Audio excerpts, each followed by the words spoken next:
giving you the real from A to Z surrounding the Dallas Cowboys.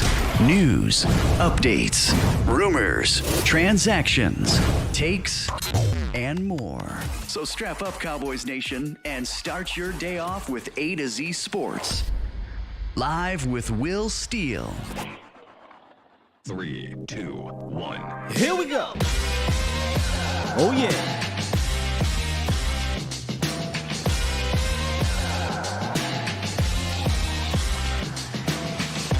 Good morning, good people. Welcome to A to Z Sports Live. We stream it live on YouTube. We on Facebook. And of course, I am your host, Will Skywalker Steele. Boom! Week 2 is in the books. Unfortunately, we have some bad news to talk about, but it's all good, man. We got to try to find some of the positives to take out, and that's what we're going to do today. We're going to talk about some of the standouts and some of the notes that came out of Week 2 preseason. Let me get that out the way. Week 2 preseason, and we'll jump back into the film room highlights and attack a couple of different plays that we saw on Saturday night. The Cowboys fall to the Seahawks 22-14, but as we know, it is not about the results, the end results for preseason. It's mostly about the individual guys or in certain instances, maybe a group. And we'll break it all down. So if y'all want to call into the show, you can. 351-999-3787 is the call in line to come through. Chat it up with your boy. But good morning, Bomb Squad. Bomb Squad! How was everyone doing on this beautiful Monday? I get that, you know, it's going to be hard to get through on that defensive side of the ball due to a specific injury there, but we suffer one on offense too. We suffer one on offense that we all were excited about, talking about a player. So we'll push through that. We have a domino effect for one of those injuries that we'll talk about, and we'll get through it. I think you guys will enjoy today's show. And then tomorrow I will be doing the show down at the Omni, and then Wednesday we'll be talking about what we saw at practice on training camp. So that's kind of what we got lined up for y'all this week. With that said, let's go ahead and hit this roundup, get into some of these notes, mostly injury-related news. Now that we've said hello, let's get down to business. Let's get down to it. It's time! It's time! It's time!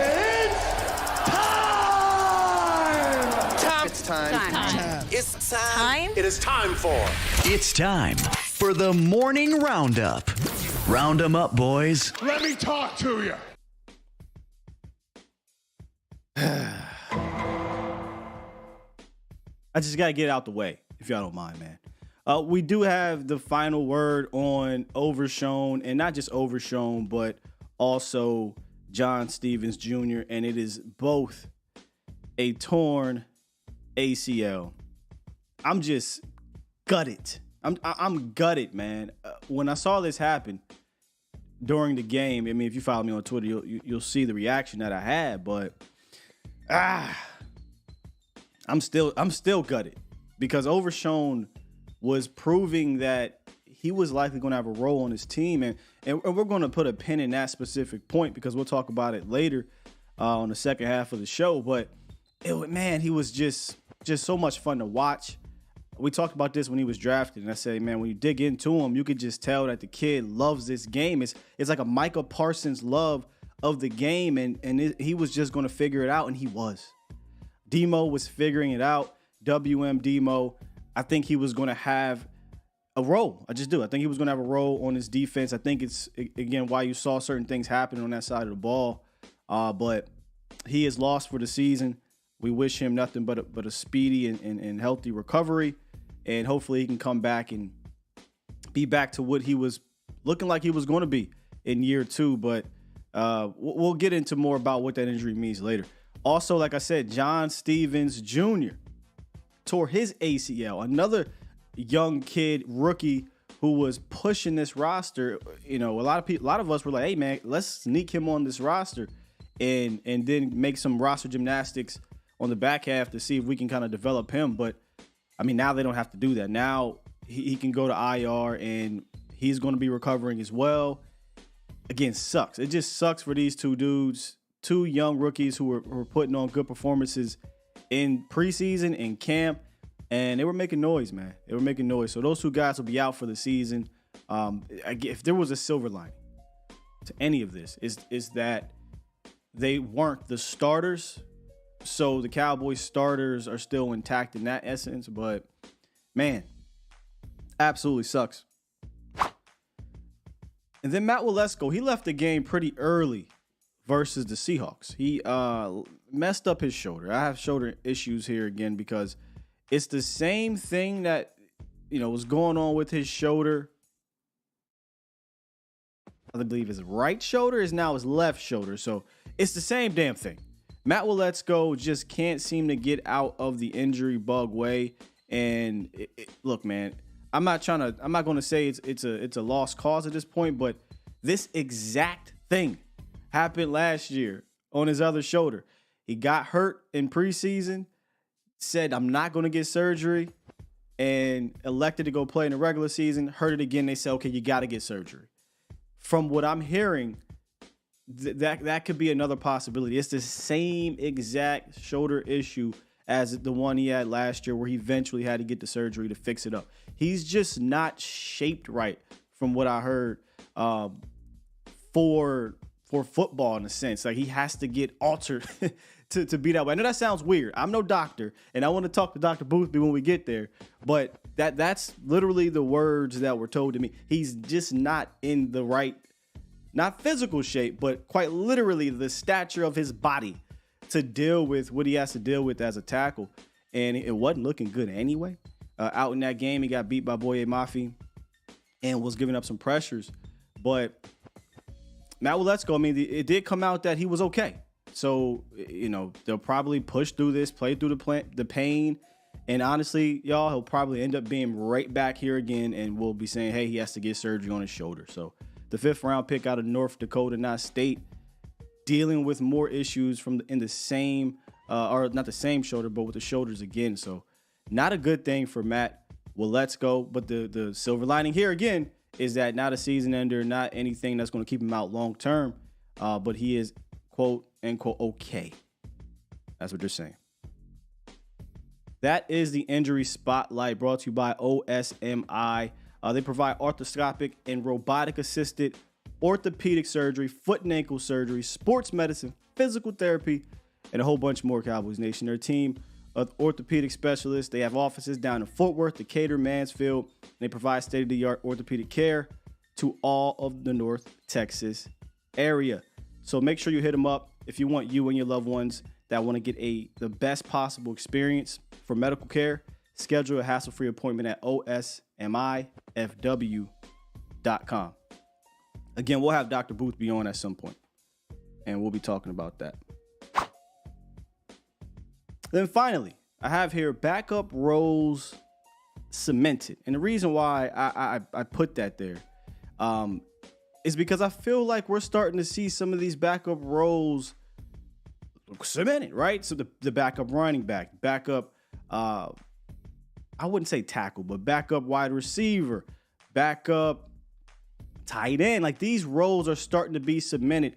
And what I want to do is I want to jump into Bomb Squad, into the film room, and we're going to look at just all that. All of the offensive side of the ball, essentially, is what we're talking about here. We'll get to the defensive side in the second half, but on the offensive side of the ball, we're going to kind of review what happened in this game with the starters and then with the backups in general, and have a little fun in doing so. So let's jump right into the film room, ladies and gentlemen.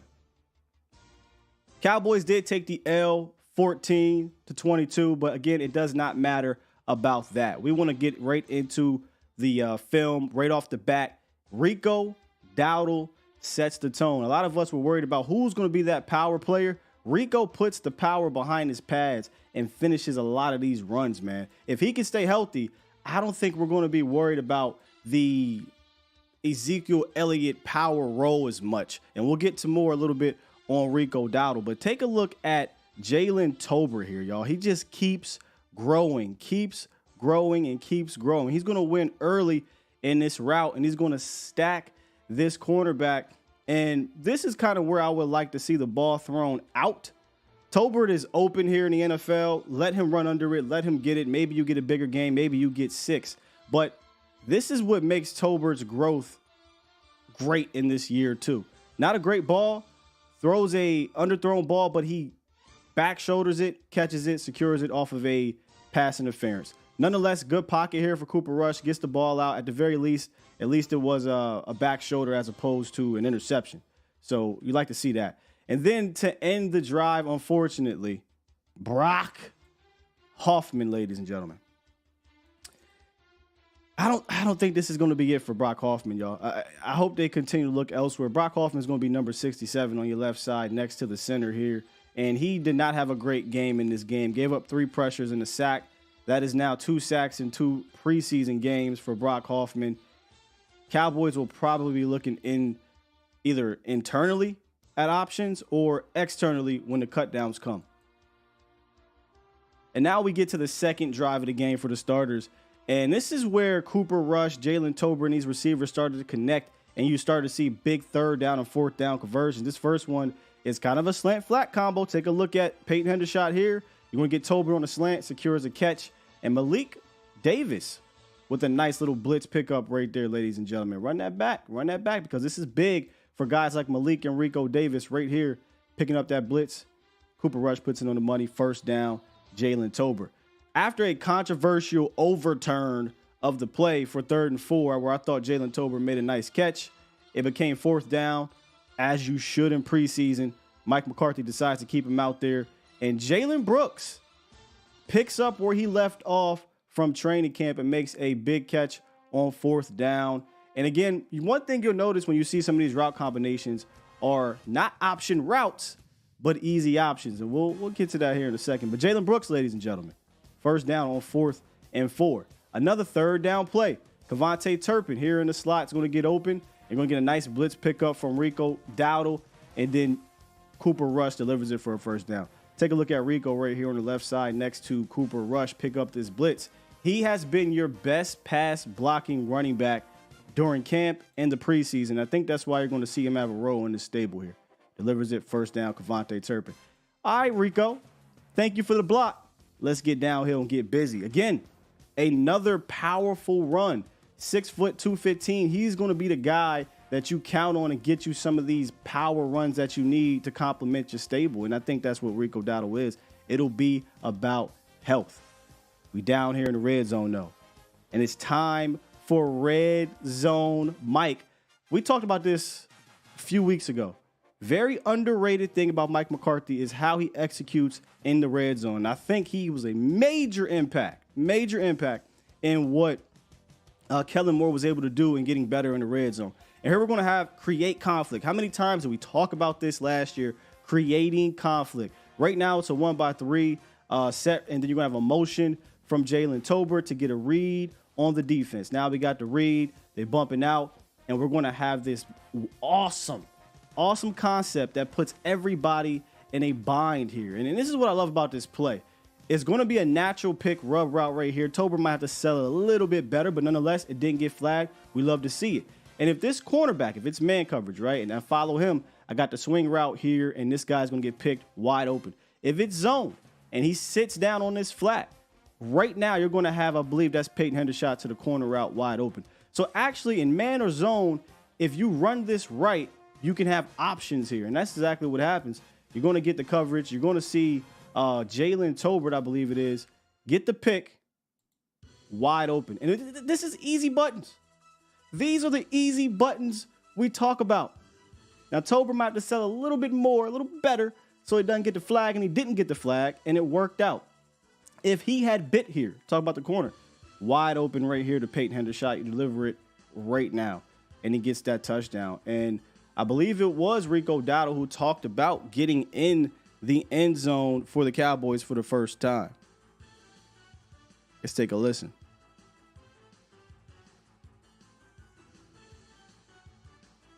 guys up front, give them the credit.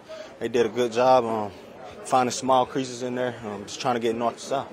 So I think it's pretty solid, though. Getting a touchdown reception into the end zone, how did it feel to just kind of break through and get that? Felt real good, especially after last week, being so close to the end zone and dropping it. But, yeah, felt real good. Let's fast forward to Will Greer's turn now. And this is where he's going to work the play action, and you're going to see these layers develop in the play action. What do you mean by layers, Sky? This is what I mean by layers. Nice play action footwork here. Pause it. Boom. Layers. We're going to have the short route, intermediate, deep. And if this cornerback wants to pass off this route and stop it here, you got the deep route wide open. But they don't. And again, more easy buttons with layered options within them. Not option routes. Not option routes. Once again, we're going to get another play action. This time, Will Grill's going to kill it. Kill, kill, kill. Kill, kill, kill. And we're going to get another play action this way. Luke Schoonmaker is going to make his debut in this game right here. Rolls out. Easy. This is easy. He could have ran for the first down, but put it in your playmaker's hands and get another first for the Cowboys. One more play action. Now, this time, after about 3 or 4 play actions on this damn drive, they kind of actually pick it up on the back end. But this is why the layers are important. Here's your layers. 1, 2, 3. Covered pretty well, but you kind of got that backside drop here by, I believe that's Sean McEwen. So, again, easy buttons for the quarterback. Sean McEwen did a nice job here picking up 92, pinning, rolling, making himself available, completing the catch, and getting inside the red zone. Once you do all that, now you give it to number 42 and just let him work.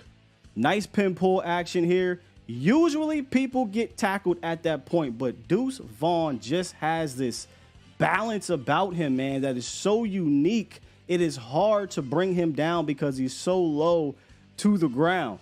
You might say big hole. Yeah, that's a huge hole. A lot of people will fit through that and make a nice play, but Deuce Vaughn doesn't get tackled at the 3rd level and scores his 2nd touchdown of the preseason. And he has some words about his game and about that play in general. Yeah, I mean, big time, of course, can't take all the credit.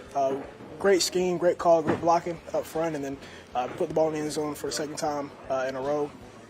As weeks go, just building that consistency and just trying to put my best foot forward. Rico Dowdle, Deuce Vaughn, I think they continue to stack days. Yes, I know you might say Rico Dowdle had to fumble last week and the block punt this week, but from a running standpoint, I believe he and Deuce Vaughn have solidified that backup role. Now, who are the other offensive standouts? We talked about a few of them here, Cowboys Nation. Let's get to the other 3. Actually, let's talk about all of them. Cooper Rush, I think, deserves to get a little bit of credit here for that 17-play, 80-yard drive where he converted a 4th and 4 and 2 big 3rd down plays there. Look, I don't think he's ever going to go past what he is physically, and you saw that on the deep ball, right? You saw there was space, nothing but space and opportunity for Cooper Rush to get it out there for Jalen Tolbert, but that's not his game. He doesn't have that type of arm. What he can do, though, I think he can hit those shorter routes and put the ball in playmakers' hands and do it at a high level.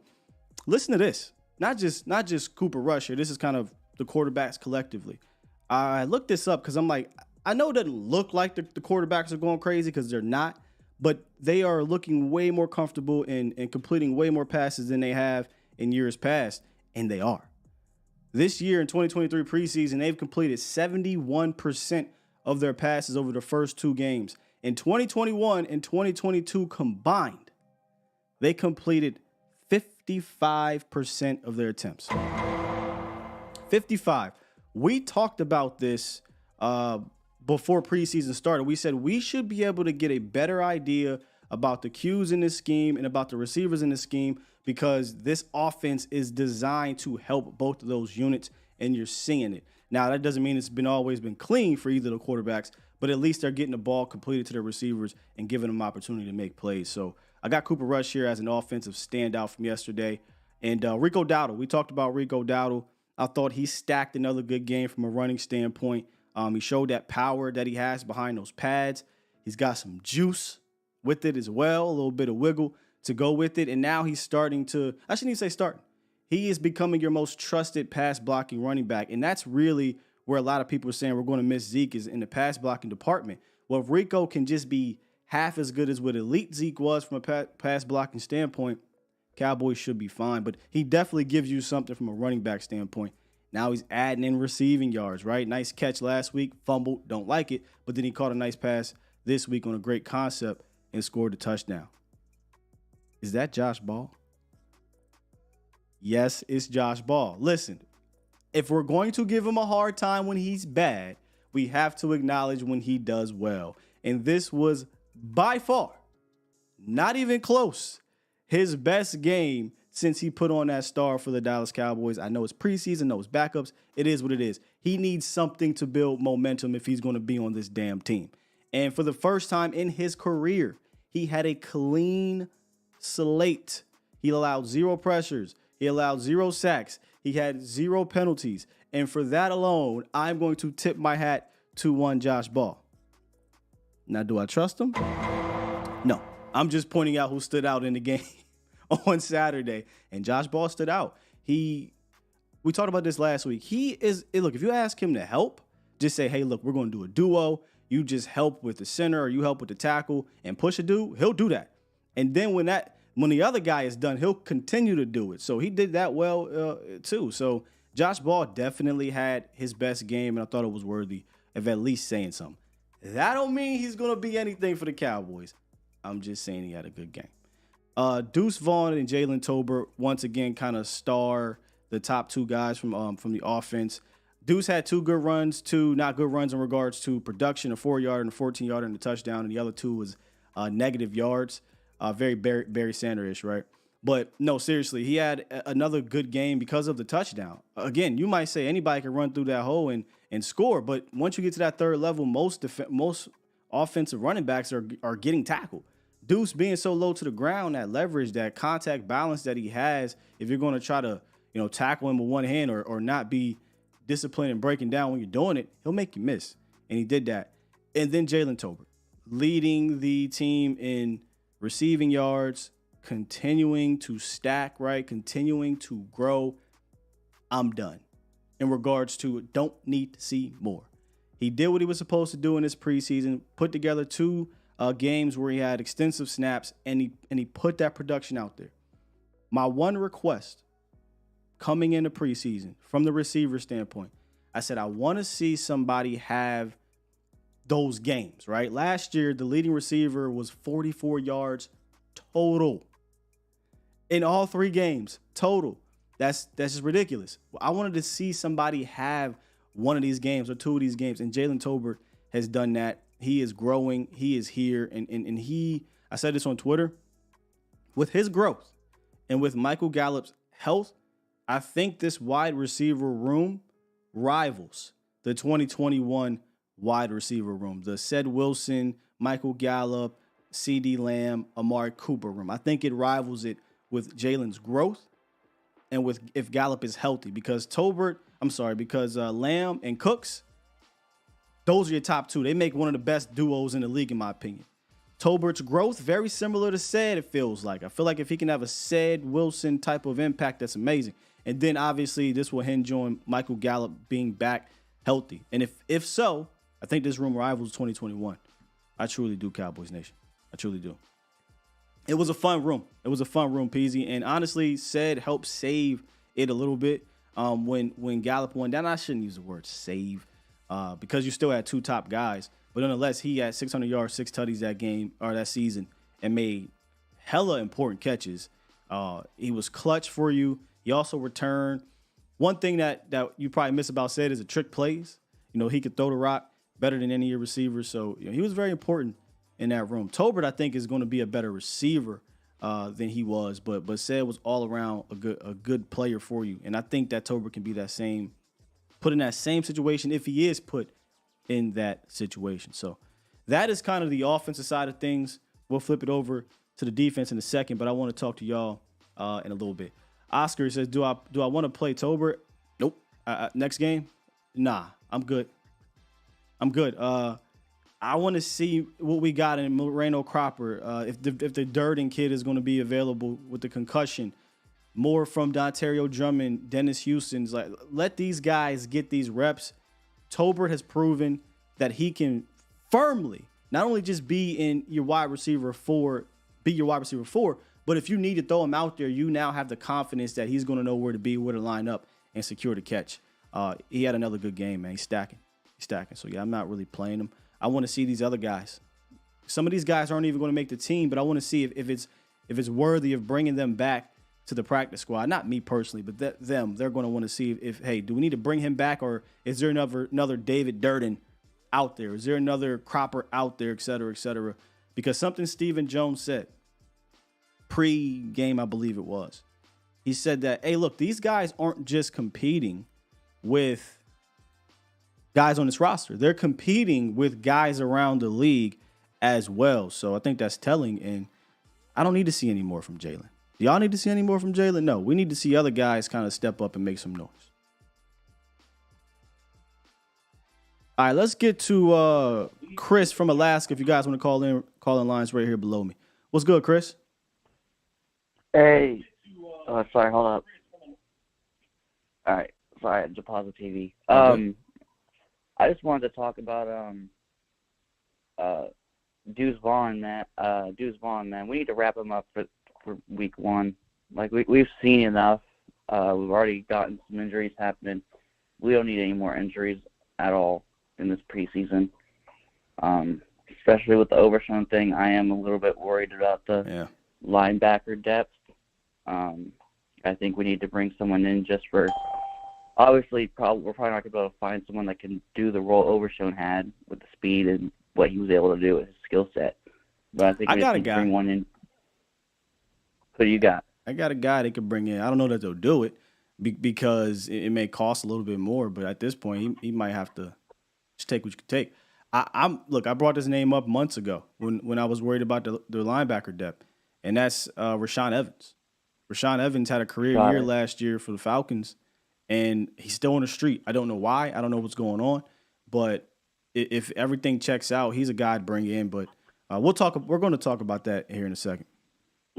Yeah, I would bring him. I didn't even know he was out there. I was thinking about DeJuan Jones, like he went to the Panthers. Oh, Deion Jones. Yeah, Deion Jones got scooped up. Yeah. Deion Jones. Yeah. But yeah, I really am worried about O-line as well. Like, Waletzko's just been getting beat, and with the injury, I don't know how that's going to work because there's really no one we can go out there to get more depth at O-line. The only guy I could think of is Jason Peters, but he's not even really reliable with how big he is and how old he is. He's always has to get off the field every once in a while to catch up his breath and stuff. So, unless there's someone out there that gets cut from another team that got cut. What I've been told is you done? What I've been told is that there could be some draft capital that could be used if they go that route. So possibly a trade. I mean, somebody gets cut. You could bring somebody in, but I think they're looking for somebody that can be of use. Not saying that a cut guy can't be, but if somebody gets cut, they got cut, right? An offensive lineman gets cut. That's noteworthy. So there could possibly be a trade if they're looking to go that route. And out of all the O-line positions, do you think it's left tackle that we need the most, or do you think it's another part of the O-line? Here's the problem, and when I was talking with the person, this is the issue. You have your backup left tackle. His name is Tyler Smith. There's nobody on the roster I'm trusting more than Tyler Smith to go out there. Just not happening. Okay, not Matt Waletzko, not anybody. It's Tyler Smith. But you're not moving Tyler to right tackle. So you probably are going to need to go get you a backup right tackle for this team, and probably a left guard. Like that's the issue you got, man. You don't got a guy that's a pure swing. The Ty Nsekes of the world. You don't have that guy, and then you don't have Connor McGovern anymore. That was a swing interior. Your depth now. Awesome Richards is probably going to factor into this. I don't think they're going to go out and get two different dudes. I think they're going to probably say, "Hey, Awesome, you got to play left guard if what's name has to go out to left tackle," or they say, "Hey, look, this week we're going to work you at right tackle and then play you in the Raiders game at right tackle and see if we can kind of get your feet acclimated in case we need you to play right tackle." But They playing a dangerous game right now with the depth. And the good thing is it's not a Kellen Moore offense anymore. So even if the O-line is having trouble throughout the season, the ball is going to be getting out pretty fast. You know what I mean? So the O-line wants to hold their blocks a whole lot. I hear you. I hear you, but bro, you can't. You still have to like. Did you see the Brock Hoffman play? I understand. Yeah, I don't care how many steps it is. You got to block. You got to be able to block it up because you know what's going to happen. If I know you can't block my guy, and he's been working you, I'm sitting on that 3-step drop. Now you can't work the deep part of the offense, which if you looked at it schematically, they are definitely going to be working. I think it was Brian Schottenheimer who said it. We're going to work every inch of the field. And in their concepts, this is what I love. In their concepts, there is the short, there's the medium, there's the deep, but it's not all on the same side. It's not, just all verts or a vert and a hook. There are really good concepts that you're seeing out there at camp. You've seen a couple of them actually in the games where they're going to be attacking this field. And if you can't block it, I can't get to the deep part of that. The Jalen Tolbert pass, right? I can't do it. Yep. Thanks for taking my call, man. You have a great day, man. You too. Yeah, I think they're going to have to make some calls, man. Or evaluate. Let me just say that. They're going to have to evaluate the position. I don't think they can sit on their hands at the offensive line. Brock Hoffman's not it. I personally don't trust Forniak either at left guard. I don't have who's my backup right tackle. Left tackle, maybe you could argue Austin Richards, but again, now I have to rely on a 5th round pick that I really was just trying to get here developed and Matt Willette's go be that guy. But that's not looking like the case. So the Cowboys are going to have to make some decisions here. And I think August 21st, I think either this week or next week, you'll see them do something. That's all I'm going to say. I think they'll do something. I can't see them standing pat. And some of that, as we switch over to the defensive side of the ball, might have to be at linebacker. We talked about it a little bit with the caller. Now, let me go over some of these defensive notes. The first one is the sad news, DeMarvion Overshown. He is out for the season with a torn ACL, and I say the Overshown domino because there is a domino effect that comes into place. And I wanted to have this conversation because I'm noticing this on Twitter. People are saying, oh, you're fine at linebacker, just bring in one of the safeties to play linebacker. I get that from a package standpoint. Like that big nickel, these things, they're going to play that, right? But the reason why I'm interested in two things. A, either bringing in a linebacker, or B, seeing if guys like Brillo and Devin Harper can step up is because you're going to need the depth you're going to need actual linebacker depth.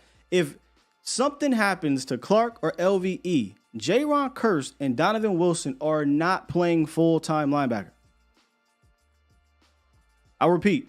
If something to happen to Damone Clark or LVE, Jaron Kearse, Donovan Wilson, Marquise Bell, they're not playing full-time linebacker. They're not playing middle linebacker. They're not going to be doing these down in, down out things that you ask those guys to do. So that's why I'm interested in either veteran depth, linebacker depth, or seeing if a guy like Brillo Cox and Devin Harper can step up. Now, at this point in time, I think they're going to know.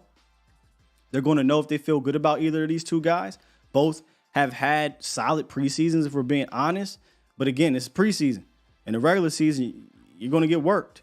And if you see it right here, I have role was in place. And this is what I mean for DeMarvion Overshown. I truly do believe Overshown was going to have a role on his team. Was it going to be an every down role? Probably not right away. But I do think he was going to have packages where he came in here and did some linebacker things for you. You saw it. And I think that's why you saw or you see Dan Quinn so comfortable. So comfortable in asking LVE to take on another task. Asking him to, hey, do this. Because if you can get on the edge and pass rush, I can put Overshown and Damone Clark on the field together for 10, 15 plays or whatever. Without DeMarvion Overshown, I'm looking into the market, whether it be right now with Rashaan Evans. That's a guy I've been high on from the jump. I would go out there, make a call, see what's up there. 100%. Or maybe you wait till cut downs happen and you see what's out there from a linebacker standpoint. Maybe somebody didn't quite fit, schematically elsewhere, or there had to be some cap casualties or whatever, and you scour the market. But I'm interested, me personally, Skywalker still is interested in looking for a veteran out there or more depth. Cox or Devin Harper get turn to step up, though. If they stand pat, it should turn to step up. Mozzie Smith, I have under here teach tape night. The big fella's going to watch this one, and he's going to boil because this was not a good night for the big man. It is what it is. After what I thought was a pretty good week 1 in preseason, he couldn't stack those games, right? The reaction he got in week 1 is the reaction that should have been for this performance, because this was not a good one. He got turned a few times. He really wasn't good backside. He's still working on the get off. But when you see him put it together, when you see him use his hands, and later in the game he started to get off a little bit better, you saw what made him the pick that he was. But there was no consistency to it, and it was way more negative plays than there were positive in this game. And I think he'd tell you that. It wasn't a good night for him. It just is what it is. But my goodness. Social media went crazy. Look, you can live in a world where you say, hey, man, that was not a good game for Mozzie. That was a teach tape night. While also not saying, oh, man, this guy's Taco Charlton. We got to be better than this. We have got to be better than this. And I understand that's a loud minority, but it's there. It's there. Nonetheless, not a great night for Mozzie. He's going to go back, watch this, and I think he's going to get better for it. This is going to happen. This is definitely going to happen, especially when your principles or your philosophy of what you're doing on a defensive line is drastically different from what you did in college. It's going to take some time. You might see some days like this, but I think he'll get better for it. And you would rather this type of game happen now. You don't want this to happen during a regular season. You want him to learn from this, work on his technique, work on his hands, continue to develop that get off, which I don't think is going to happen overnight. I think that is something I'm learning is going to take some time with him. And hey, who knows? Also, maybe once you get to the regular season and you're next to a Jonathan Hankins, or you're next to D-Law, you're next to Micah and these guys, things could be different for him. But from a game standpoint, week 1, I thought was great tape. I thought it was really good tape from Mozzie. Week 2, teach tape. That's a teach tape one. They call him fat. Kelvin Joseph, are we ready to say boss man fat yet? Stock is up, y'all. Kelvin Joseph preseason has been so much better than in years past. He has stacked good games on top of each other. He had a few pass breakups on Saturday, and when targeted this preseason, he has a passer rating of 39.6. Oh, well, Sky, it's only preseason. I know it's only preseason, but again, much like Josh Ball, you are trying to get some positive momentum for guys that they look like they might be having a count on. And Kelvin Joseph is getting positive momentum. Look, I know we can hate Josh Ball, you can hate Kelvin Joseph, but if they do good things out there, you have to acknowledge it, or you just being phony. You just stick it to your agenda. Kelvin Joseph, the very first thing we said about him coming into this preseason was he was going to have to be loud. He's going to have to be loud. And he has been over the last 2 games. 39.6 quarterback rating when targeted. Yeah, it's preseason. But in his first 2 years, when targeted in the preseason, 118 passer rating. Year 1. 113 passer rating. Year 2. Maybe, just maybe, him moving inside to the slot has him feeling more comfortable. He played 33 snaps in the slot on Saturday. And look, you can hate the guy all you want, but it has been better for him in the preseason. Those are just facts. Those are just facts, man. Now, is it good enough for him to make this team? That is where they're going to have some conversations. If he continues to show in preseason that his stock is rising, and a guy like Eric Scott, who is a rookie, is not carrying over the camp to the preseason games. It hasn't been a great preseason for him. He's going to be here. He's not going to get cut. But I don't know, based off of just preseason games, that you can come out of these games and say, yeah, Eric Scott I'm depending on. Not saying I want to depend on the fifth or sixth corners in general, but nonetheless, it's a conversation they're going to have in there. And it can go deeper. You can go down to C.J. Goodwin and all that good stuff, right? But Kelvin Joseph, I think his stock has been pointing up the last 2 preseason games, and he seems to be comfortable in that slot. And then finally, Isaiah Land. Just too much juice, man. Just too much juice. I don't put it this way. You know how we talked about there's going to be like 1,100 people that are going to be out there in the market once everybody gets cut. So it might be easier to sneak somebody through. Yeah, I don't think we sneaking no Isaiah Land. Don't think we sneaking no Isaiah Land. 2 games, he's got 8 pressures. He's got the sack. He's got 6 hurries. I don't view him as a linebacker. He's listed as a linebacker. Maybe they want to list him as an outside linebacker. This is a go-get-the passer. This is your Dante Fowler replacement in the future. Not saying now. I like Land, but I still like Fowler to just go get the pass rusher. And again, I'm trying to win 6, so I want all these dudes. I'd rather go deeper at the defensive end line and cut somewhere else as opposed to cut from any of my defensive ends or pass rushers just for the sake of keeping them. So Isaiah Land, I just think got too much juice. I think that, what you saw from a pass rush standpoint in college is starting to carry over here from an upside standpoint. Not an every down player. I don't think he's going to give you much in the run game right now. But if need be, if injuries start to stack up and you got to, you go end game and he's one of your guys with a D-Law out there, with a Micah out there, with the interior pushing Osa, who I thought Osa had a good game too. With an Osa, yeah, man, yeah, I'd like to keep Isaiah Land on this team. And I got to figure out how the hell to do it. But I think he's one of 2 guys you probably would take on this roster as an undrafted free agent. I'm not really counting Brandon Aubrey, but if you want to, you can count him. So those are my defensive notes from the game as well. Again, 351-999-3787. Y'all can call in. Left a lot of things off offense and defense on purpose so that we can have this conversation. So let's have this conversation. 240. What's goody? Scott, what's going on, man? What's up with you? First time caller, long time listener, man. Love what you're doing, brother. Thank you, man. I appreciate that. What's on your mind? Listen, the famous quote is, the rumors of our demise have been greatly exaggerated.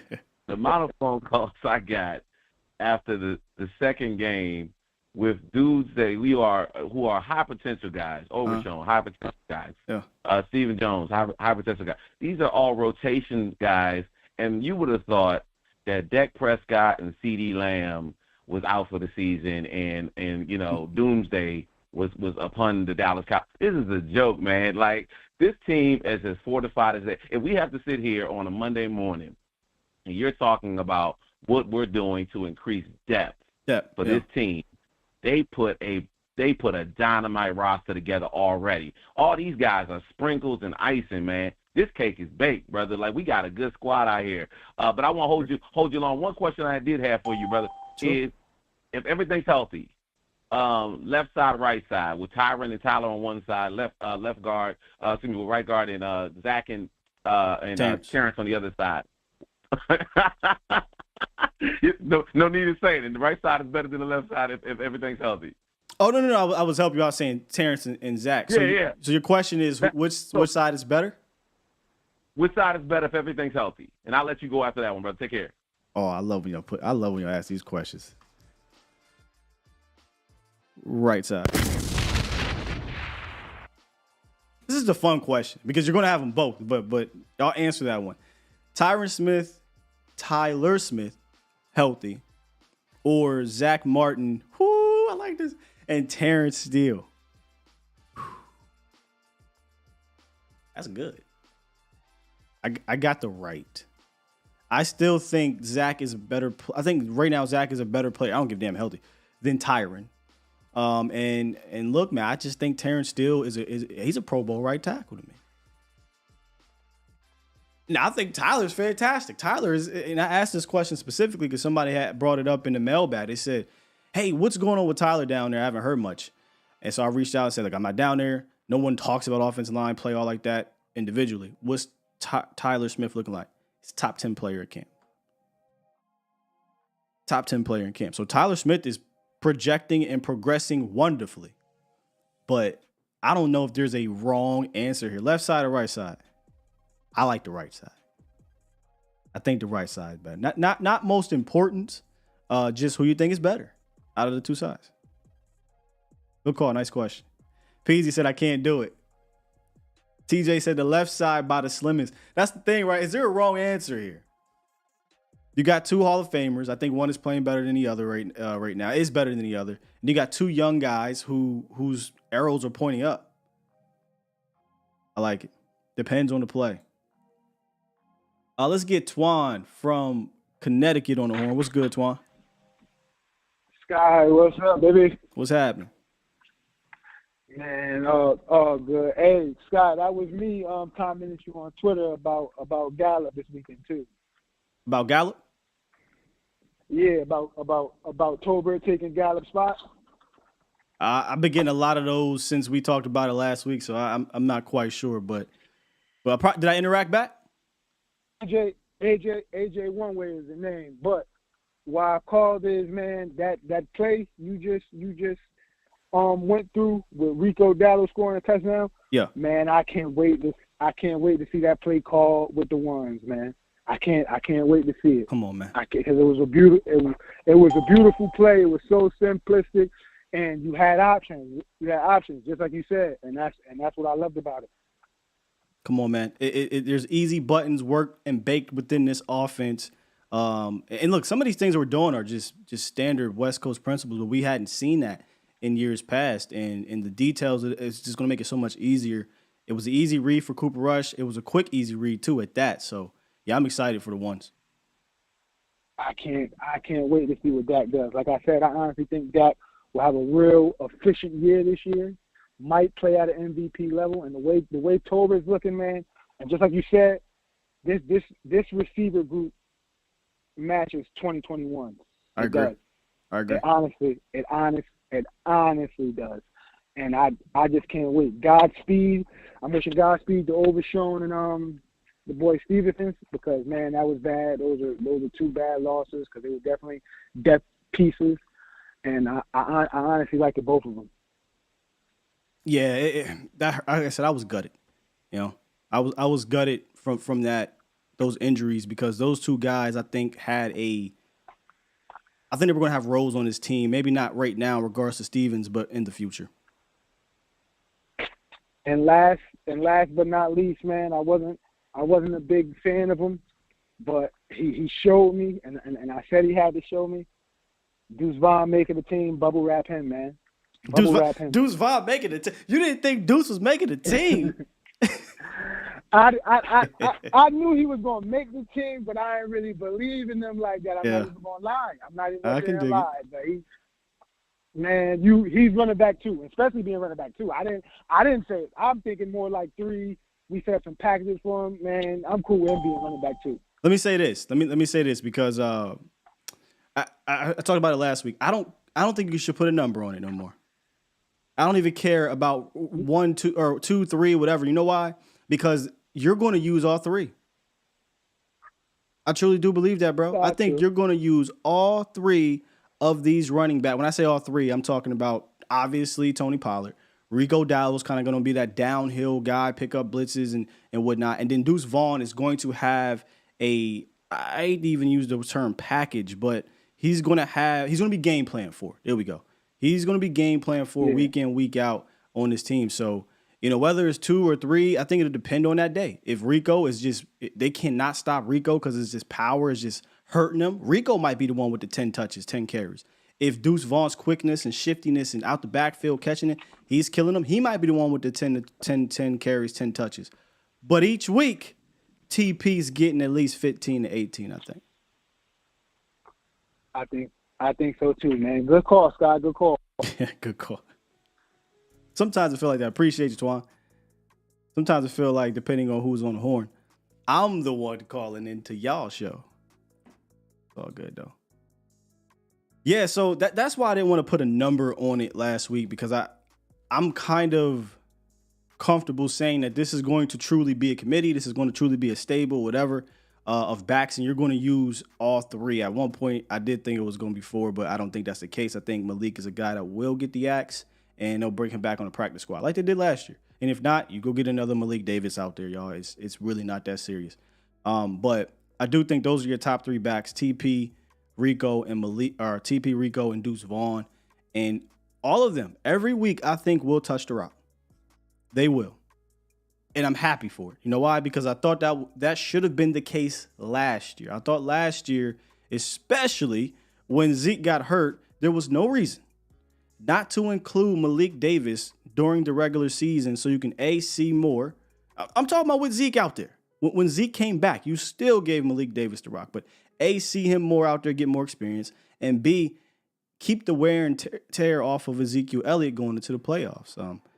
It's going to be vital to do that for Tony Pollard. I'm not trying to put everything on Tony Pollard's back. There might be games you don't even need Tony Pollard to carry the ball 15, 18 times. There might be games where he only needs 12 carries and he gets you 5 catches. And normally when you're catching balls out the backfield, a lot of the times these running backs can just run out of bounds. So maybe he only gets hit, a half dozen times or so. But you want to make sure that he is fresh, dressed, and ready to go for the playoffs.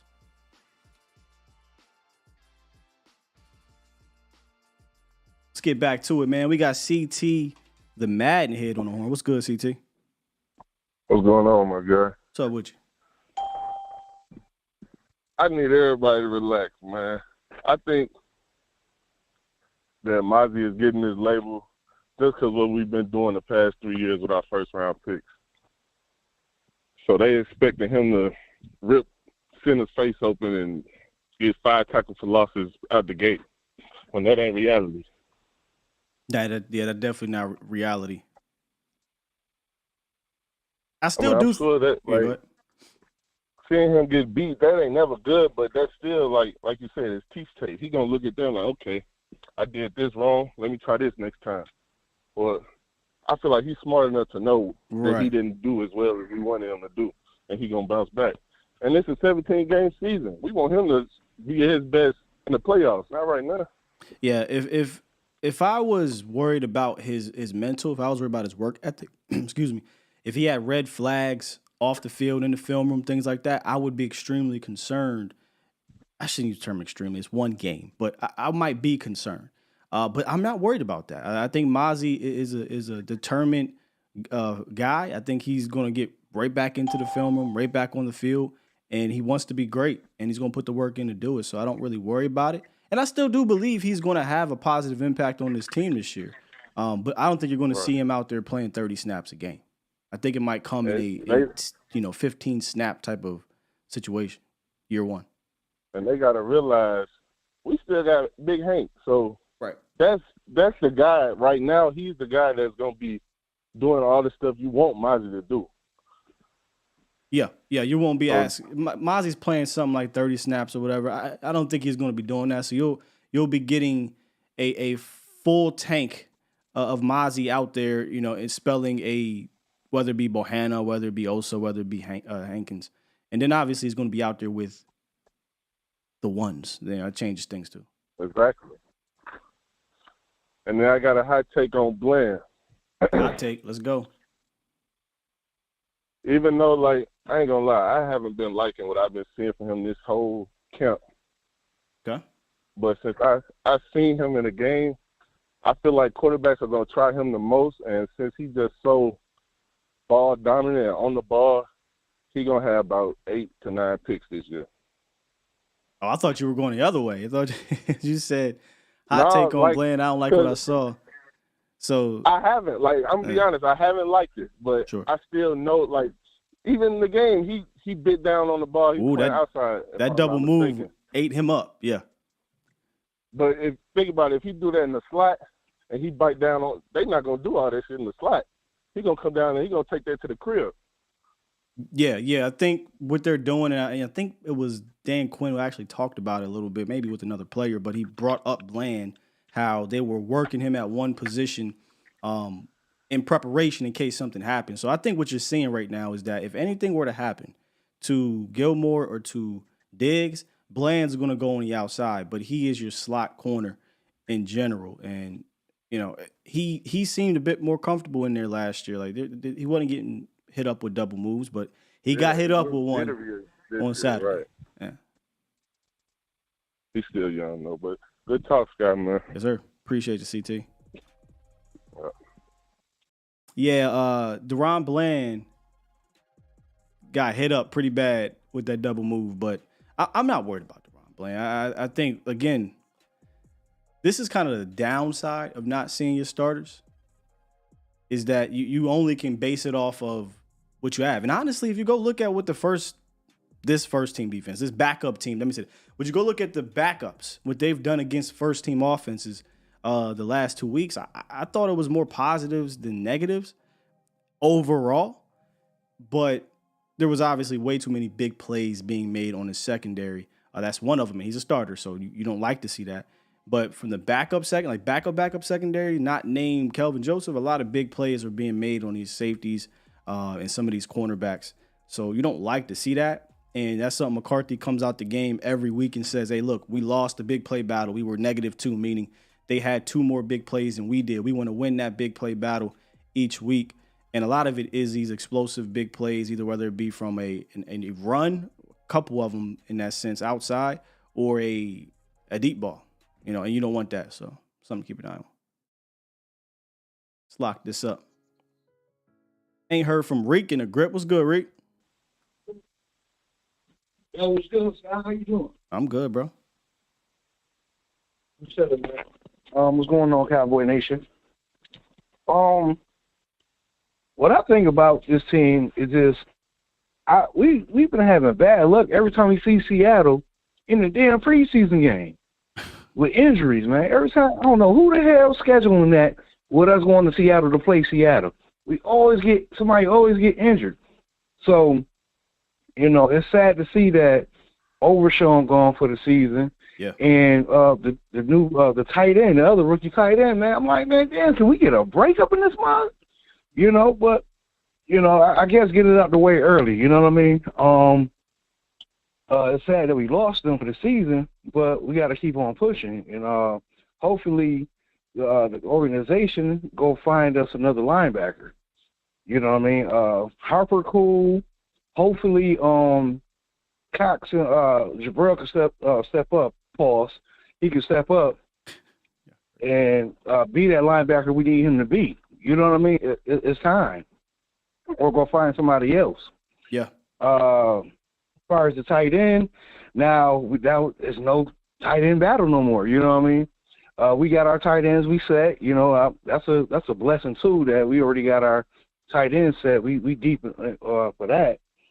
But as far as our rookies and stuff and our second team players getting burnt and stuff, we want to see this stuff early because it's the preseason. That's the reason we had the preseason, so you can get all the kinks and stuff out of your team to see what do we need to improve on moving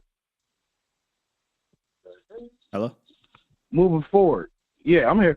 Yeah, we want to see what we need to do moving forward, you know what I mean, to better the team because I still think we got good players on this team, you know what I mean, even though they got burnt. Like, you know, Scott got burnt. Yeah, Scott got burnt. You know, that's cool, but he got burnt by the first team, and we was still playing them damn good.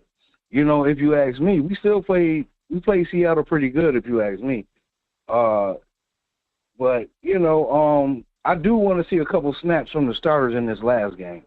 You know what I mean? Just to get people ready, you know. You ain't got to keep them on the field that long. I don't think the whole team starting, like, defense or offense, a team should have to sit out the whole preseason. I think they need to get ramped up to play week 1. I ain't going to lie to you. I'm just not comfortable one side or the other. I'm going to be real. I can't say with my chest that I would like to see him because part of me wants to, but then I see these injuries happen and I'm like, you know what? I think I'm good. So, you know, I definitely would one possession, right? Maybe 2 possessions, but then I say to myself, Mm-hmm. is that really going to do anything? Is it really going to do anything? And I come back and say, I don't think it will. But then you got, Andy Reid, right, out there playing his guys 2-3 games and doing it for an entire half. And how do you argue against a Super Bowl winning coach? So I don't think there's an exact science to it. I don't, because 2 years ago, Cowboys didn't play starters in preseason. They came out, put up 400 yards on offense, and had the lead against Tom Brady. And at that point in time, the defending Super Bowl champions until the defense gave up the game-winning drive. So, but then you got last year, didn't play and came out sloppy. So there's two sides to the coin. I don't think there's a right or wrong answer here. It's just a matter of what do you do organizationally? What do you do from a head coach? If you play your guys, then as a fan base, we'd be used to the injuries happening in preseason. We'd just be like, hey, that just comes with it. But if you don't play your guys and somebody gets hurt when you decide to do it, we'd be out here. How pissed would you be? If Cooks went down, Lamb went down, Dak went down, TP went down in the first series of a meaningless preseason game. You'd be sick. True, but we gotta also look at it like this too. Dak went down last year in the first game. He didn't have no preseason. You know what I'm saying? Well, that's what I said. Like, there's two sides to it. There's the 2021 where you didn't play him and he went off in week 1. Then there's 2022 where you didn't play him and he had a terrible game in week 1. So there's two sides to the coin that we literally have seen. Yeah. I mean, me personally, man, I think more or less for me is like, I just want everybody to be on the same page. You know what I mean? As far as the starters and the offensive line, stuff like that, the defensive line. You know what I mean? I kind of want to see some of them dudes just play a couple series. But like you say, though, Scott, it's a double coin because you don't want to, like you said, you don't want to go out there in a meaningless game and somebody say, "Ouch." You know what I mean? Not even just say ouch, but be done. But yeah, I hate the conversation. I just want to get to the season, man. I want to get to the season because me too. Just get to the damn season. Yes, sir. All right, Sky, man. That's all I had to say, man. But yo, man, like my thing is like this. Let's not be too hard on Mozzie. We know it take a couple years for the defensive tackles to come into their own anyway. You know what I mean? We can't, like guys been saying, we can't expect him to be a Warren Sapp or a Ndamukong Suh coming straight out of college. We can't expect that. He has to learn, and he's going to learn. So, let's just be a little bit patient, Indeed. But that defensive line was looking a little bit, we do look all right, though. But we going to see, though. All right, Scott, man, thank you for letting me talk, man. Yeah. I'll holler at you later. Appreciate you, bro. All right. Yeah, I keep finding myself just back and forth on this, man. Cause part of me wants, like Reese said, I kind of want to see the first team, but another part of me is like, for what? For what? Just wait till we get to the season. Somebody said health is the most important thing. It is. Just imagine if that was one of your starting guys, man, an important piece. But again, also it's football. Once the regular season starts, somebody's going to get hurt. That's just the way it goes. It's just a matter of, is it risk versus the reward? I do not think the reward is that great for the risk. That's just me personally. Would I sacrifice some early season? When I say early season, I mean first half, maybe first game rust. Would I sacrifice that? I think I would. I think I'd sacrifice early game rust for a hopefully 20-game marathon, where after that, you good to go. Now, you want to get out there with the dub. You don't want to lose. But I don't think it's an easy answer. I don't got the answer, Sway. I just want to get to the damn season. 970, what it do? Hey, Tyler. This is Sonny for the 970. What's good, Sonny? Let me save you, man. Cowboys. What's up with you, man? Hey, good to talk to you. Hey, I've been hearing a lot of good things about you. Really? Watching the other people talking to you. Your name's been brought up a lot. You've been doing a lot of good things. Thank you, sir. Keep up the good work. I mean, you really have. But, hey, I got a question for you. I actually got a couple, but my main one, I called it the law last night. I didn't have a chance to say all I wanted. But my main thing is, how's that Robinson kid that got drafted, that running back, how's he doing in his preseason? Have we seen him in preseason at all playing yet? For the Cowboys?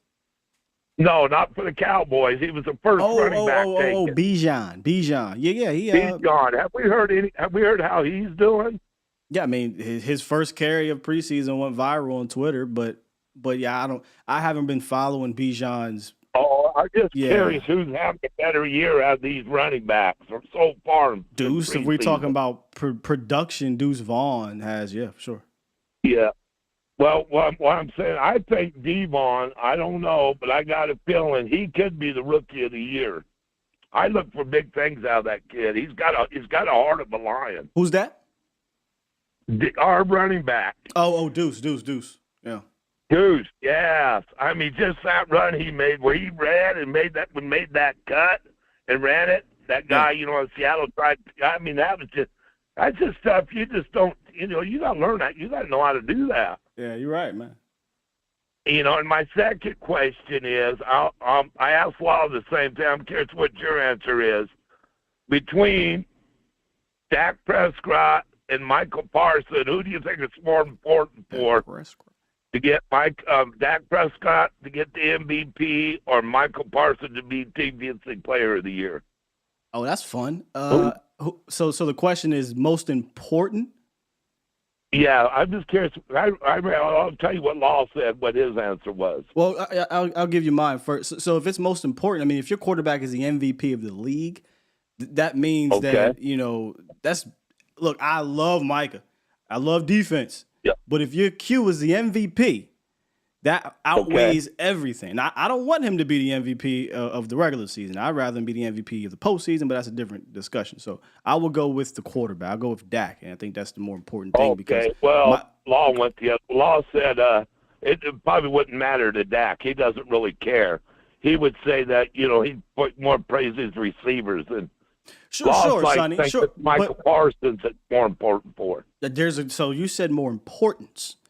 Michael Parsons. Yeah, that's the same thing I asked Law. Yeah. Michael Parsons hasn't been Defensive Player of the Year in the last 2 seasons, and he's been an elite defensive player. Arguably, should have been Defensive Player of the Year, right? So if Michael Parsons is not Defensive Player of the Year, he still can be one of the top 2 or 3 defensive players in the league, right? Yeah. Dak Prescott hasn't finished the season as a top 2 or 3 quarterback yet, but if he finishes it as the number 1, that changes everything. That's a whole different ball game, especially going into the postseason, where I think you would have this confidence now of finishing games, and I'd imagine he would have had some comeback games, some big plays and clutch moments and whatnot. So you go into the postseason feeling much better. You think this year? That's very well possible, correct? I mean, considering what he has. I mean, look, if the offensive line stays healthy, that's only if the offense. Are the skill players there? Do you have an offensive scheme that will put him in position to have really good numbers? Absolutely. But what you have to take into account, though, is other teams, too. A guy, Patrick Mahomes, who year in, year out is going to throw you 50 touchdowns and give you 4,000 yards and go 14 wins. I'm going to beat that. I don't think Kansas City's going to be in it this year. I really don't. And I don't think San Francisco's going to be up there either. Well, and I don't believe Philadelphia is going to be there. So Matt, that's my opinion, and I think Buffalo's. I love it. So I think Buffalo, they're going to make the playoffs, but they're not going to be the dominant teams like everybody thought they were going to be. Gotcha, Sonny. That's just my opinion, and I could be wrong, but hey, I'm a Dallas. This year really it seems like. Then our defense Diggs, he could very easily have 15, 16 interceptions again this year, correct? Who's that, Diggs? Yes. Did he have that his second year? Yeah, 11 picks. Yeah. 11. Yeah, 11 picks. Yeah, 11. That was 15. Boy, if he get 15 interceptions, I'm going crazy. No, it was 11, correct? Yeah, 11. Still quite a bit. Huh? I mean, Now, it seems like to me that he's starting to intercept that ball more and more during practice, too, like did the second year. Yeah, so that makes me think that he's getting ready to go off.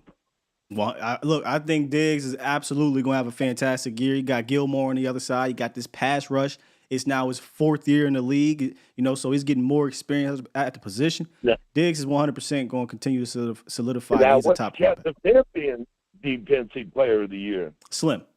It's only There's happened. Michael Parsons. Slim. It's only happened 6 times. A defensive back is one defensive player of the year. I don't think he's good. If he couldn't get it, getting 11 interceptions, the first time that's happened in 40 years, I don't think. Yeah, and who won the defensive year that year? Who was that won that year? Chat. Who won defensive player of the year in 2021? Was that Donald? Was the Rams? Was Aaron? That year the Rams? Wasn't, Super Bowl? yeah, it might have been Aaron Donald. Was it Aaron Donald? Did Aaron Donald win it that year? Somebody in the chat will let you know. Wasn't Nick Bosa? Nick Bosa was last. TJ Watt. There you go. TJ Watt. TJ Watt won it that year.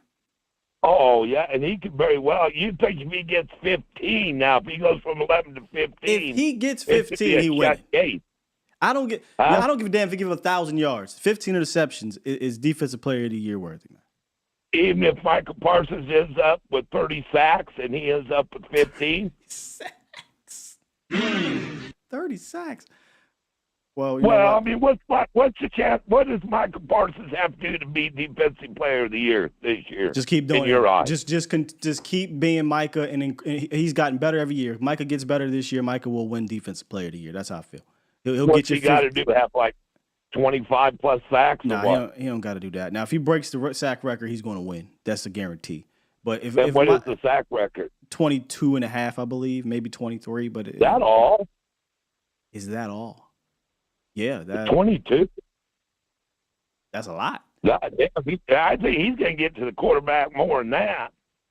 Well, I mean, he gets 3 shots, unless they go for it on 4th down. He said that's. I mean, he'll have to play 4 times each time they play. It's 4 shots. How many snaps does he take a game? Sonny, I think he will get to the quarterback 3 times a game. It's a matter of finishing, right? So he'll get 3 pressures. Yeah, but I realize finish? that. Yeah. I realize that. Hey, yeah, I gotta let you go. I'm kind of overboard. It's okay. It's okay, Sonny. I talk to you like once every month, so I appreciate you calling in, man. Hey, I do too, and I'm glad you gave me your answer on that on the MVP and the defensive. Because Law thought it was more important for Michael than what would be for.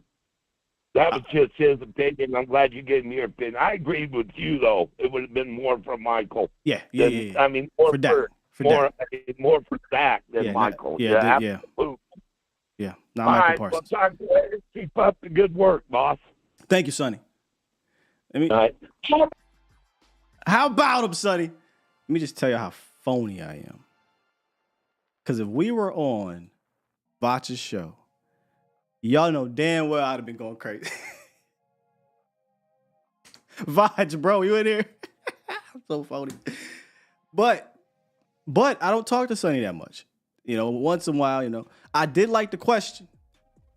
But from your lips to God's ears, Sonny, 30 sacks, 15 interceptions for Micah and Diggs. Let's go. My man said, what's the sack record? 22 and a half. 20. That's it? That's all? He's getting that. That's a lot. That's a lot, Sonny. That's not small. But question. I didn't get a chance to brand management. Great. I didn't get a chance to see y'all answer. We got Authentic in the building. Shout out to my bro Authentic, man. More important. Dak MVP of the league or Michael Parsons defensive player of the year. I didn't get a chance to go through and peep the answers.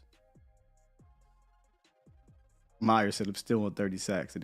Hey, dog, if we get 30 sacks, as Vach would say, we're going to jail. I want to see these answers. Dak MVP and Micah defense player. I truly do believe it's Dak.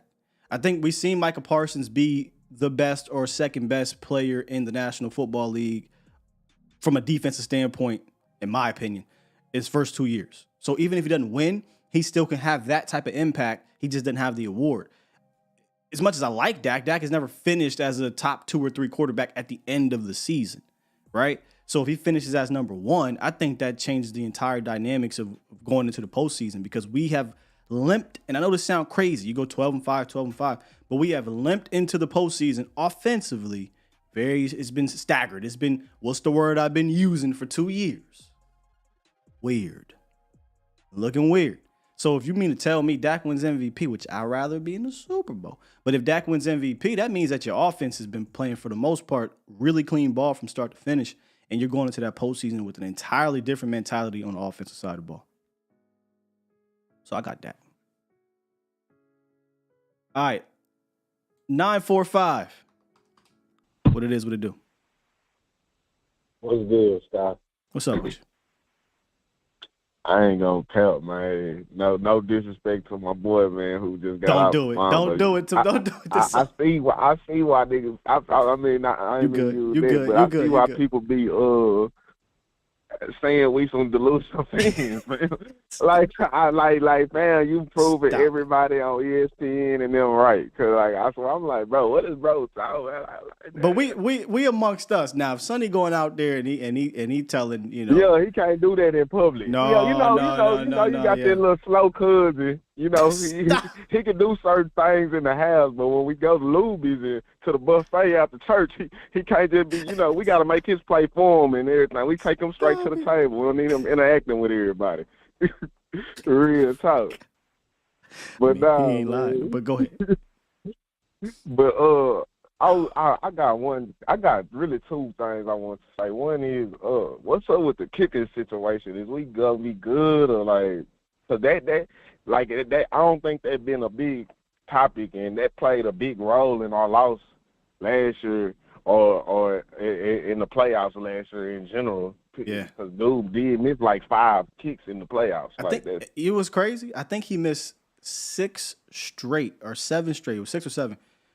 6. He missed 6 straight extra points from the end of the regular season to the Niners game. 6 straights. Wow. But yeah. So kicker situation. Brandon Aubrey's their guy, bro.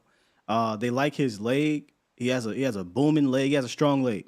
Now we didn't get a chance to see much of it at training camp because they weren't kicking deep balls out there in Oxnard. Maybe we'll see it this week. One of the first things I did last year, bro, at training camp, one of the first notes I wrote when he came down here to Dallas was about the kicker. I wanted to see that kicking competition between, I think it was Hallelujah and Brett Maher last year. And that's one of the first things I'm going to take note of tomorrow is what is Aubrey looking like indoors from deep, from an accuracy standpoint. Since they cut my man, he has been better at practice, but I'm not going to lie to you. This is a guy that doesn't have college experience. He hasn't been in big games or nothing like that. So I'll be faking the funk, bro. If I told you I ain't worried about it, I'm going to have to get through some games, you know, for him to make me feel better. And man, am I tripping or the kickers just used to be better? Like, am I tripping or because I don't remember? Like, I don't know. Am I tripping or kickers worse than they used to be? You know, that's so wild. You thought you say that. I used to be able to run down at least 15 kickers back in it. Like, I could give you boom, boom, boom, boom, boom, I'm boom, talking boom. about automatic guys, right? Like 15 automatic guys in the league, right? Guys now. that like, guys no, that were I can't do that no more. That going to be on somebody's team for 5 years, you know, at minimum. Like these dudes are going to be bing, bing, bing, bing, bing. You could just kind of name them. Now, I don't know if it's you know what it is, maybe, bro. So extra points are moved back. You know, it's not 2 yards off the 2 yard line no more. So, you know, it makes it harder for extra points. Kickoffs are moved up. So now, you know, you don't have to have a big leg guy all the time. Analytics are saying go for it on 4th down. So maybe kickers just aren't as valued as they once may have been before. Or maybe we just getting old and we don't remember everybody's name no more. So. Nah, I'm seeing like Scott, like on a not even value, because we could talk value all day. I'm talking about on a talent standpoint. Or kickers, like what's wrong with like it seems like kickers not good no more. Because why we can't get a good kicker? We ain't had a good kicker in a minute. Well, if we keep it, it seems like every time, like I don't understand, like because like everybody was blaming that last game on Dak and on all these guys, which it was a team fault, but. I think people be forgetting that we didn't have no faith in the kicker when we went into that game. So we didn't use him in certain situations where it would have been logical to use the kicker. You know what I'm saying? It was multiple times in that 49ers game where we should have kicked a field goal, but we didn't kick a field goal because we didn't have no faith in brother. I mean, you know what I mean? That's fair, but I'm gonna push back a little bit. There was also times where you just needed to convert in the red zone, right? And you didn't. You yeah, for sure. Yeah. It was for sure times like that. But I'm just saying it was like matter of fact, I'm thinking because I think Dak threw a pick or something. I don't know, man. I done forgot that game. I'm gonna leave that in the past. But the red zone pick was only second down, though. Like that, I don't think a kicker would have changed anything there. The play call was stupid, and then you compounded it with the pick.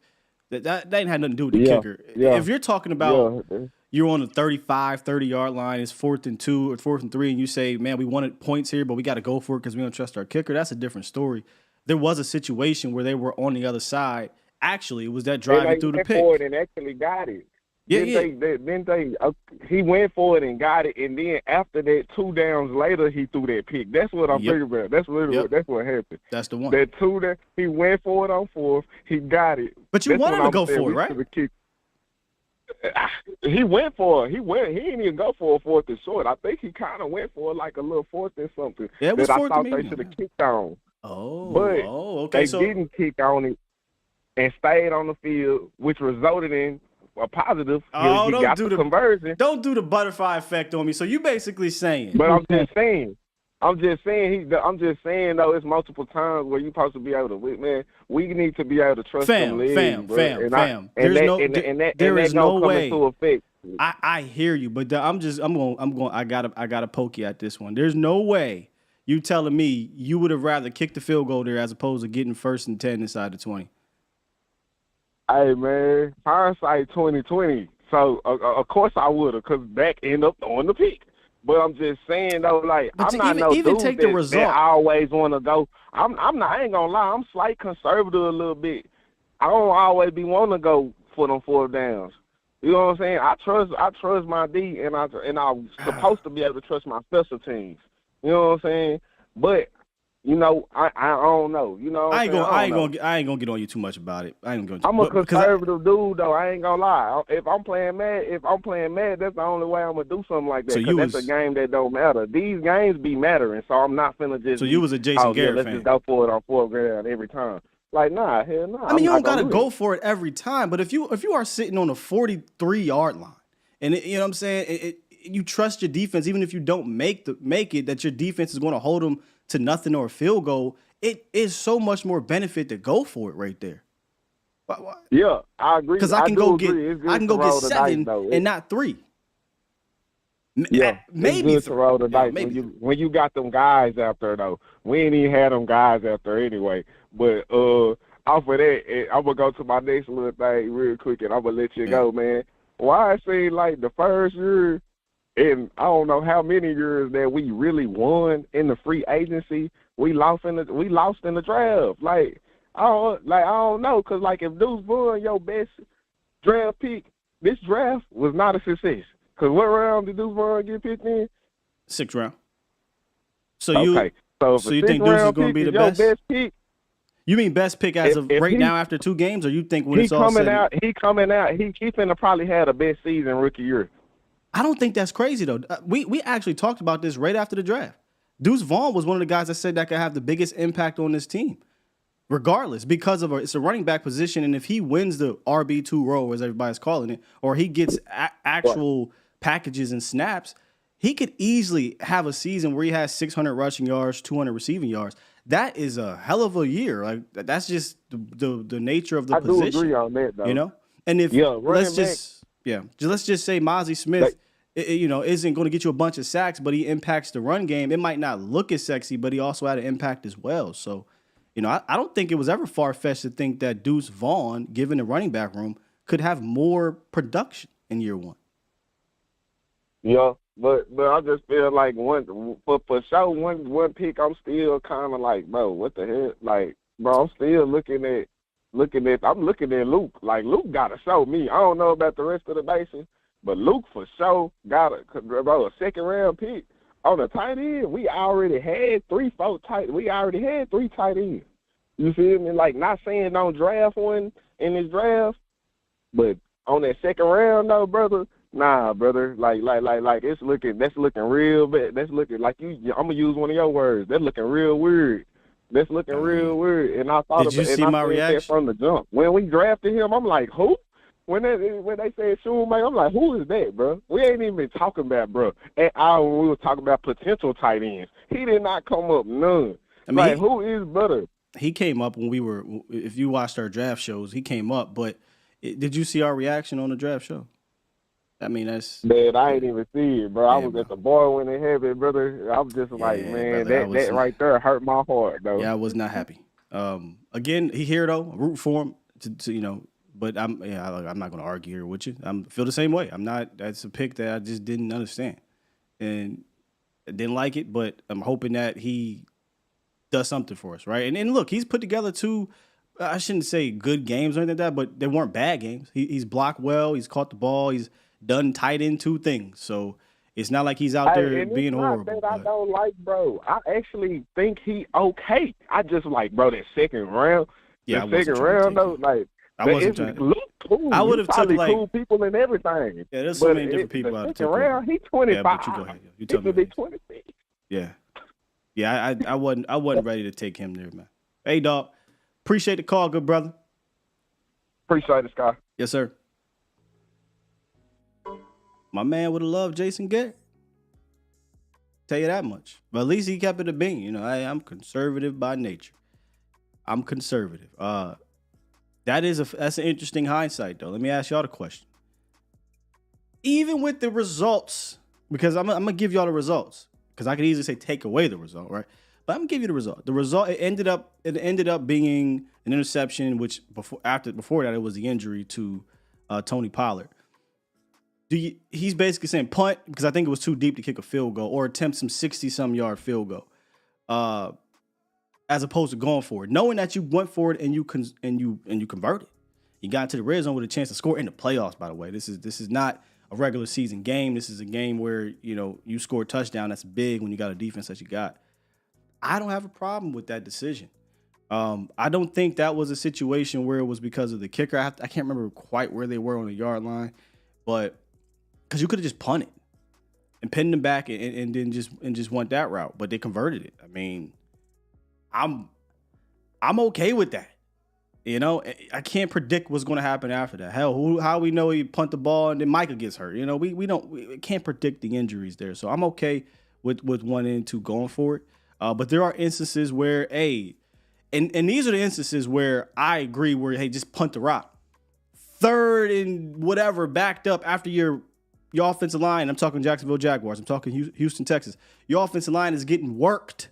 We're going to go right back to back and do shotgun, no help, on that side of the ball, and you get sacked and there's an interception on 3rd and forever, as opposed to, hey, man, dump it off, screen, draw, and punt the ball. That's where the conservatism, to me, comes into factor. But when you're on the line of getting a touchdown or something, and you're on the other side, and it's not some far-fetched down and distance, oh, man, come on, yeah, all day. Look, it's even more worth to go for it when you got a defense that if it doesn't happen, they're not going to give up a touchdown. Maybe they get the ball back for you. So I'm on the other side of that one. I don't mind them going for it. Sam said arguing hypotheticals is pointless. Fair?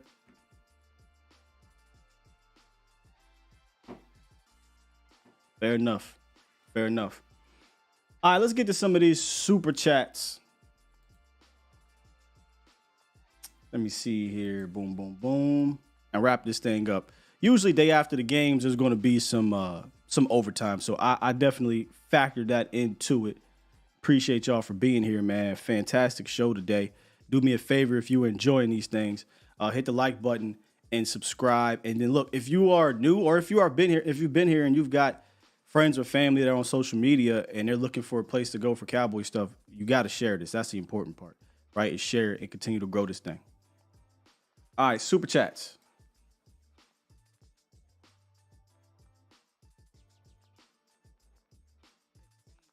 What is today? The 2-1. We got boom, boom, boom. Here we go. Ty just dropped 5. Appreciate you, Ty, supporting super chat the channel. Thank you, good sir.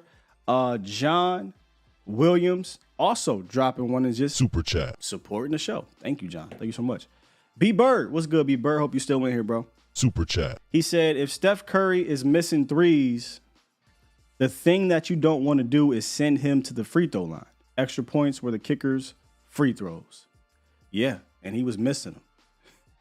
He missed, I think it was 6 straight, right? Because he missed 5 straight in the playoffs, and I think he missed 1 against the Washington football people. So he missed 6 straight extra points, and that's why I was okay with just moving on, because when that psyche gets broken a little bit, man, it's rough. It's rough. Where my head is kicker-wise, if it's not going to be Aubrey, which I think it is, they speak highly of Aubrey. Mike McCarthy constantly goes to the podium and loves what he's young. You heard, I think it was Jerry Jones talk about a young guy, and I'm not opposed to a young guy, by the way, because I do want my next Dan Bailey. But if this doesn't work out, my eyes were squarely circled on the Chargers. They got Hopkins, Dustin Hopkins, and what is his name? They call him Dicker the Kicker. Pause. But that's his last name. I'm just saying. His last name. I was looking at those 2 guys because both of them, Hopkins at least, has been proven in this league. And the other one was a young guy coming out of Texas that everybody likes. So I'm looking for a young guy I want to be the next Dan Bailey, man. Like I want our guy. I want a next Dan Bailey, a guy I can count on for 5 years, and we don't gotta Maher, Hallelujah, Garibay, Zerline, and we just back and forth, snip, snap. I'm tired of that. I know it is. I think my wrestling got in my head, Brother L. Squared, circled. That's what they call it, right? Squarely circled. Good stuff, man. Good stuff. So, rest of the week, this is what we're doing. Tomorrow, actually today, heading down to the Star. Going to meet up with Vach. We're going to kick it for a bit. And then tomorrow morning, I'll be doing the morning show out of, not the Star, but I'll be at the Omni. So I'll be doing the show there. We'll check out practice. And then I believe we'll be doing Vach's show in the evening on Tuesday. I got to confirm that. But I believe we're going to have evening shows the next couple days. Then Wednesday, same thing. I might actually believe it. I might be here. But Wednesday, we'll be doing the show live later. And then we'll be heading to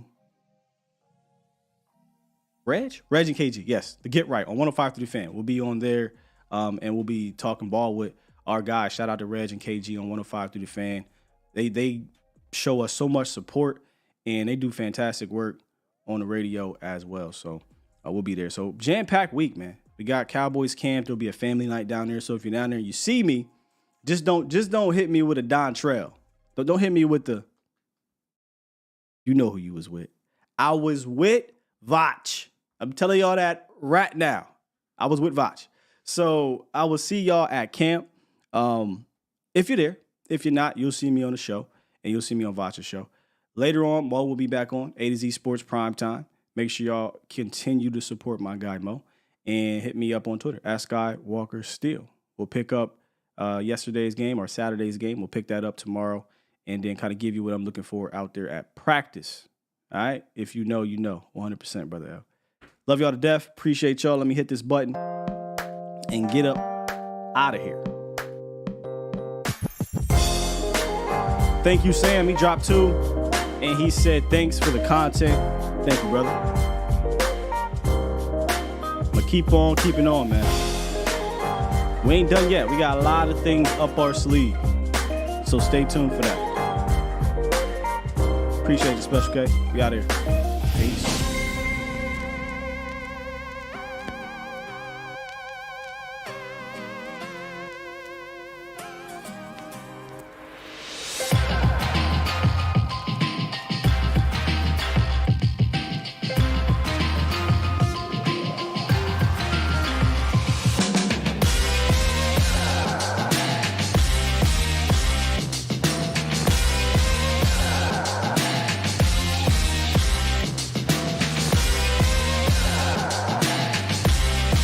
Shout out to the Mod Squad.